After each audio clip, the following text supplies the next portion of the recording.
rhombus has 4 equal sides. So it's a polygon where all of its sides are equal to each other. There is one particular area formula which is interesting and a little bit different than most polygons. And that area is 1/2 multiplication of the 2 diagonals. Let's show in this video why this is the case.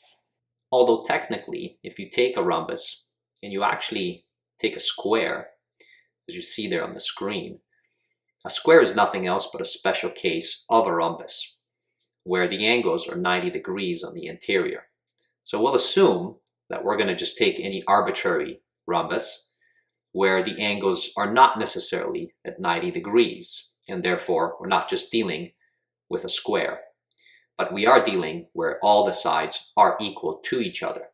Because the opposite sides are equal to each other, then a rhombus is actually a nothing else but simply a parallelogram. And we know that a parallelogram has its area just simply base times height. And if you need convincing of that, you can look at the link up above in the right-hand corner. So our interest isn't to show base times height, but it is to show that the area is 1/2 multiplication of its 2 diagonals.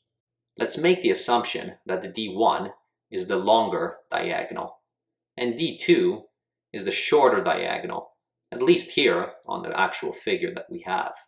2 properties for the diagonals are very interesting.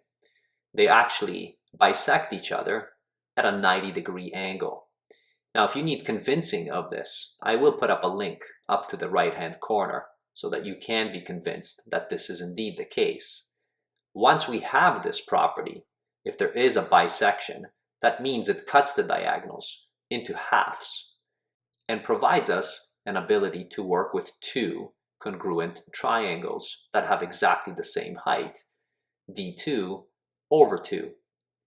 Of course, using triangles now makes it much easier for us because we have a standard formula for triangles. In fact, for any triangle, doesn't matter what it is just simply 1/2 base times its height. And this is true for all triangles that we know of. Now, using this piece of information, we can come back to our rhombus. Taking the upper triangle, we know that we have 1/2 base, which is just simply diagonal number 1, multiplied by its height, which is diagonal number 2, divided by 2. And that takes care of one of the upper triangles. Now, of course, we have 2 of those triangles. And we can simply take the 2 in front and cross it out with one of the 2's in the denominator. And that brings us to our equation that we actually desired. And now you can see where the area formula actually comes out from. Thanks for watching. We'll see you in a future video. Bye, everybody.